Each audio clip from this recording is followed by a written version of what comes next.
ever flown one of those old RC helicopters? Do you remember the excitement that came from taking off and being the one in control, and the subsequent fear that if you crashed it, you're gonna lose it?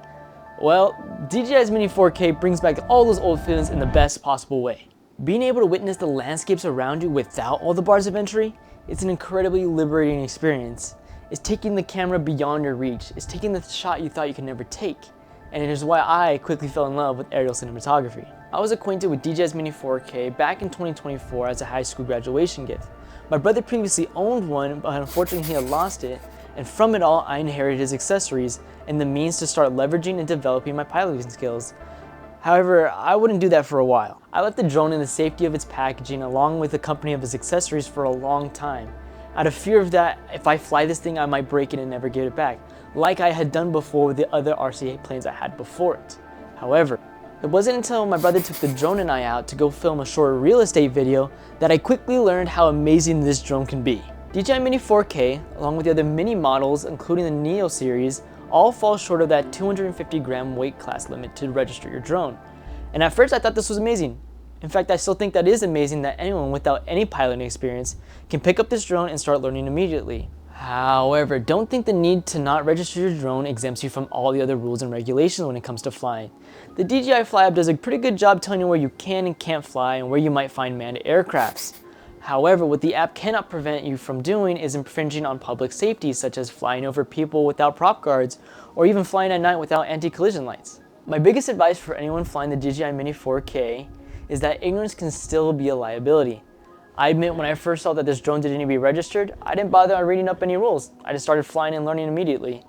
However, it wasn't until I took my Part 107 license that I learned that I kind of towed and even crossed the line at some points. And it's important to know this because you still may be liable for any damages to persons, place, or even might receive fines for flying without authorization.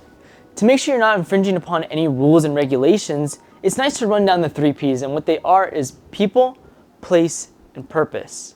First P, place. Are you flying in controlled airspace and is the weather suitable for flying? So like I said before, the DJI Fly app does a pretty good job telling you where you can and can't fly.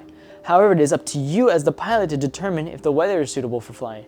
And what I mean by that is to ask yourself, at any point, does the weather interfere with my visual line of sight with the drone? And if it does, don't fly. For a professional touch and to answer any questions people may ask you while you're flying, you can get prior authorization to the airspace through Lance. Lance is an automated system that can almost provide you instantaneous authorization to the airspace, and you can find it through apps like AirHub is what I use, but I also hear Before You Fly is also a good one. Second P, people. Are you flying above or near people? When you're flying recreationally, you should be doing your best to avoid people in case of a liability cause. However, when you're registered as a Part 107 license, you can fly over people with some added rules. When flying over people, drones are categorized by their weight, with an asterisk. Technically, DJI Mini 4K would fall under Category 1, but there are 2 requirements that have to be met before you fly over people. And those are 1, that you have propeller guards making sure no one gets cut by the blades, and 2, that you have a remote ID broadcast module displaying the drone's location at all times. And once you add those extra mods on, it then pushes the drone into Category 2. Third P, purpose. Who or what are you flying for? If you're flying for a business entity, even if no money is being exchanged and it's just for promotional reasons, you're going to be needing a Part 107 license. Flying recreationally means flying for yourself. So what that kind of looks like is you going out to a public, uncontrolled airspace location that you're not disturbing the public well-being, and you're being mindful of where you're posting. You can share locally between friends and family, that's easy. Just be mindful when it comes to social media.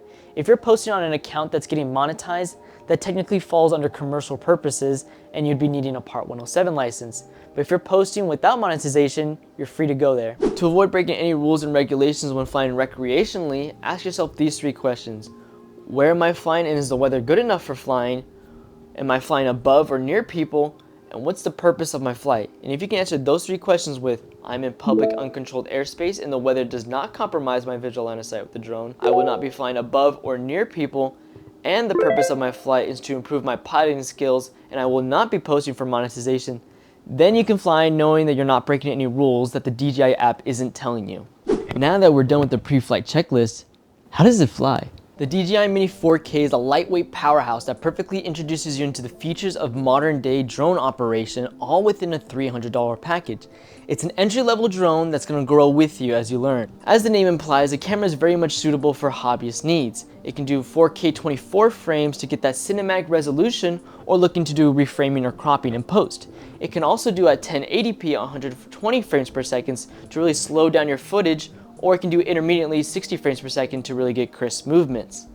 However, what separates the DJI Mini 4K from all the other toy drones that market themselves for hobbyists is that it has a 3-axis gimbal, meaning you're not going to get shaky footage as the drone tries to stabilize itself. The gimbal does have its limitation of a 10-degree raise beyond its horizon and a max wind resistance of 24 miles per hour before shake is introduced into your footage, but if you can keep your operations below those numbers, then a professional and steady look to your footage is almost a guarantee every time.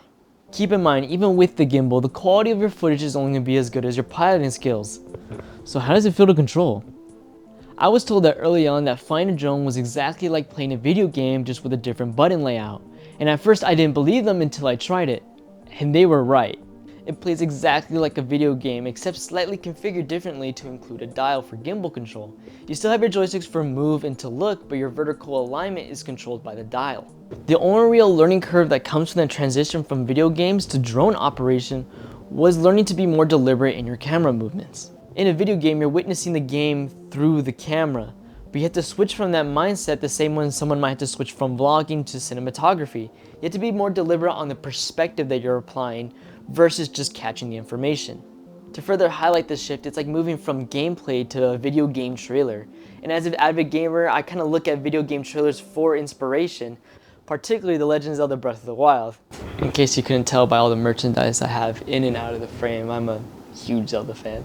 If I may go on a quick tangent right now, when Nintendo released a video trailer highlighting the world of Breath of the Wild, it was my favorite game trailer. Scratch that, it still is kind of one of my favorite game trailers of all time. But what it also served as was the penultimate example of the excitement a viewer should be feeling when watching it. It's that feeling to go see those vistas, and it's that feeling I try to capture in some of my aerial cinematography. Tangent aside, DJI's Mini 4K pick up and play design has always been a feature I've really appreciated, and it really has helped me develop my love for aerial cinematography, and with the low bars of entries, I hope it does the same for so many more. After I've been pumping up this drone for however long now, I would like to start mentioning some of its downsides. I want to get this first one out of its way, but its weight. I still love how its low weight class allows hobbyists to pick it up and start flying immediately. However, its low weight does have an effect on its stability. Its body is small and compact, so it does well against side wind. However, its non-existent weight does pose an issue, as it tends to catch the wind very easily. The propellers and gimbal do a good job at combating it, but when trying to go for a still shot, you can notice the frame moves a lot to compensate. Also keep in mind, if you're going to try going for a time-lapse shot, be very mindful of your altitude, because the higher you go, the less obstructions there are for wind to pass by, meaning you will see higher wind speeds, which would then cause the frame to shake during your time-lapse. Another issue that I have with the drone is its battery life. To fit its small weight class, they had to go with the small battery, and it is said to still boast a 31-minute flight time. However, you'll never really see that because you'll always reserve some battery in case of an emergency. When I'm flying, I'll usually bring the drone back down somewhere between 15 to 30%, depending on how reliably I can get home. But what will happen over an extended period of use, and as I swap between my batteries, is that I'll have a bunch of batteries stuck at 30% that I won't be able to use the remaining juice from, just because they're all stuck on different batteries. A feature came out with newer DJI charging models that allowed you to consolidate all those low remaining percentages into one battery so you can start flying again, which is useful if you're moving from set to set and don't have the ability to charge. Unfortunately, the Mini 4K's charging pack doesn't come with that feature. However, there is a workaround. If you grab the lower charge batteries into the pack, then plug a USB to USB-C into the drone, you can then charge the battery that's in the drone to achieve a similar effect. However, that leads to my next issue, which is the charging time. The mini batteries are only supposed to take an hour and a half to fully charge, but in my experience, it's been more closer to 2. For reference, DJI Air 3 has a flight time of 46 minutes and only takes an hour to charge. So what that looks like is for every 1 minute you're flying, expect a 1 minute and 30-second charge time. With the minis, for every 1 minute you fly, expect a 4-minute charge time, which may not sound so bad, but what you can do is you can charge your batteries in the car as you go fly or move to the next location. But with the mini batteries, that makes it a lot more difficult. And finally, if you're like me who got into flying recreationally but then wanted to make the jump to commercial flying, there's two things you have to consider. The first is that the DJI Mini 4K doesn't come with a remote ID module, so you're going to get an external broadcast module for it. And the second is, because the drone is so bare bones to fit the 250 gram limit, you as the pilot are going to make up for some of the lost features. For example, newer drones have omnidirectional tracking that allows you and prevents you from crashing into things, or other features like D-Log, where if you didn't get the color locked in on set, you can work on post-processing to really dial in the colors and get a higher dynamic range.